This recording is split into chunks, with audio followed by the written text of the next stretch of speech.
গতকালকে আপনার দলের যিনি প্রতিষ্ঠাতা আহ্বায়ক এবং সরকারের সাবেক উপদেষ্টা নাহিদ ইসলাম একটি স্ট্যাটাস দিয়েছিলেন, সেখানে জামাত নিয়ে কিছু কথা বলেছেন। তার পরিপ্রেক্ষিতে আজকে জামাত ইসলামের সেক্রেটারি জেনারেল মিয়া গোলাম পারওয়ার সাহেব বলছেন যে তোমরা নতুন দল, রাজনীতিতে জামাতের সঙ্গে পাল্লা দিতে গেলে বহুদূর যেতে হবে, জন্ম নিয়েই বাপের সঙ্গে পাল্লা দিও না।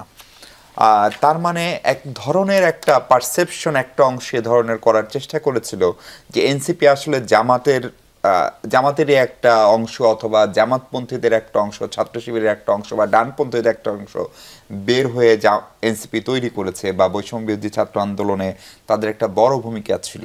এই ধরেন জামাতের সেক্রেটারি জেনারেল বড় নেতা, এবং ওনার এই কথার ভিতর দিয়ে এই ধারণা যারা লালন পালন অথবা বিশ্বাস করতেন এই ন্যারেটিভটা, তাদের পক্ষে এই মন্তব্য একটা বড় উদাহরণ হয়ে রইল কিনা, অথবা আসলে আপনারা জামাতের গর্ভ থেকে জন্ম নেওয়া দল কিনা। ধন্যবাদ আপনাকে এবং সালাম এবং শুভেচ্ছা আমার সহ আলোচক এবং যারা শুনছে তাদের সবাইকে। প্রথমত, জামাতে ইসলামের মতো একটি বড় দলের এবং একটি পুরনো দলের এরকম শীর্ষস্থানীয় একজন নেতার কাছ থেকে এমন মন্তব্য অনাকাঙ্ক্ষিত এবং অসৌজন্যমূলক কিছুটা বলবো, এবং সেটা একই সাথে যেই বলবো যে মানসিকতাটা ওনারা প্রকাশ করছেন বা দেখাচ্ছেন, এটা জানি না। মানে জামাতে ইসলামী তো বাংলাদেশে সর্বোচ্চ একবার কত 12% ভোট পেয়েছিল সম্ভবত। তো ওনাদের বয়স তো সম্ভবত 50-এর দশকে মাওলানা মওদুদী প্রতিষ্ঠা করেছিলেন সেই দলটা। তো ওনারা যখন এভাবে বলেন, এটা কি আসলে নিউ ফাউন্ড কোনো কনফিডেন্স নাকি ওভার কনফিডেন্স, এটা একটা বিবেচনার বিষয়।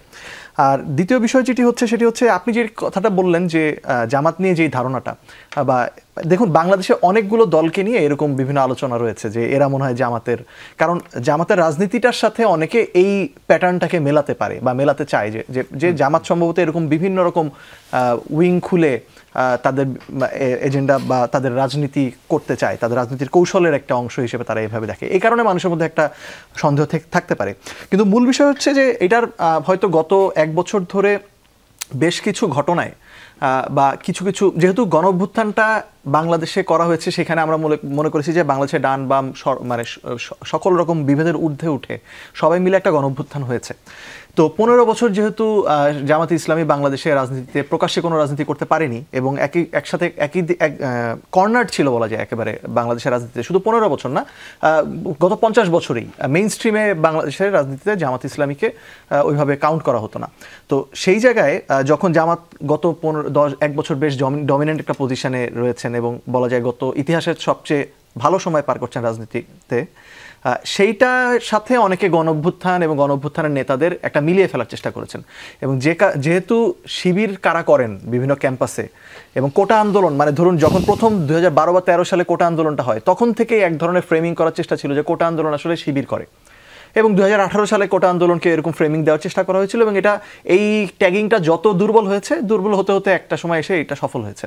তাই এ ধরনের একটা চেষ্টা, ধরুন যারা গণঅভ্যুত্থানে পতিত শক্তি, তাদের একটা চেষ্টা ছিল এটাকে দেখানো, পুরো অভ্যুত্থানটাকে একটা ডানপন্থী এবং একটা সন্ত্রাসবাদী, একটা উগ্র মৌলবাদী একটা অভ্যুত্থান হিসেবে দেখানোর চেষ্টা আওয়ামী লীগের পতিত ফ্যাসিবাদীদের পক্ষ থেকে ছিল। কিন্তু এর পাশাপাশি দেখা গেছে যে ওই যে নিউ ফাউন্ড একটা ফ্রিডম পেয়েছে তো বাংলাদেশের অনেকে।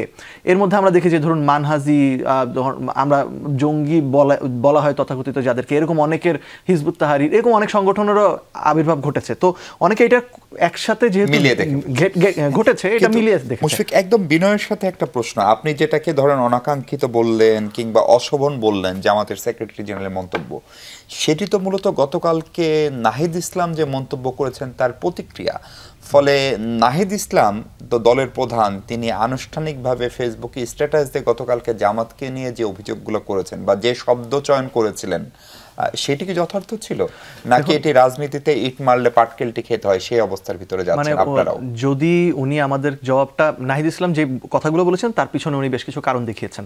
বাপের সাথে মানে এরকম যে ভাষাগুলো, এই ইংরেজিগুলো আসলে মিড লেভেল বা লোয়ার টায়ারের নেতাদের কাছ থেকে আমরা অনেক সময় শুনি, বা সোশ্যাল মিডিয়াতে তো আসলে জামাত অনুসারীদের কাছ থেকে অহরহ এর চেয়ে বাজে কথাও শুনতে হয়, কিন্তু শীর্ষস্থানীয় নেতাদের কাছ থেকে তো এরকম আশা করি না। তো ভাই আগের যেই কথাটা বলছিলেন সেটা শেষ করি। সেটা হচ্ছে এটা ধীরে ধীরে ধীরে যত এনসিপির রাজনীতির বয়স হবে, রাজনীতি ম্যাচিউর হবে, তত এটা পরিষ্কার হয়ে যাবে যে এটার সাথে জামাতের গর্ভ থেকে এনসিপি উঠে এসছে এমন কোনো প্রশ্নই নেই। অবশ্যই এখানে কিছু মানুষ রয়েছেন যারা একটা সময় হয়তো ছাত্র শিবির রাজনীতি করে এসেছেন, কিন্তু এখানে এমন মানুষও রয়েছেন যারা অন্যান্য বিভিন্ন, সেটা বামপন্থী হোক, মধ্যপন্থী হোক, বিভিন্ন ব্যাকগ্রাউন্ড থেকে এসেছেন। তো তবে নাহিদ ইসলামের যেই বক্তব্যটা গতকালকে ছিল, সেটার কিন্তু কিছু কনটেক্সট ছিল।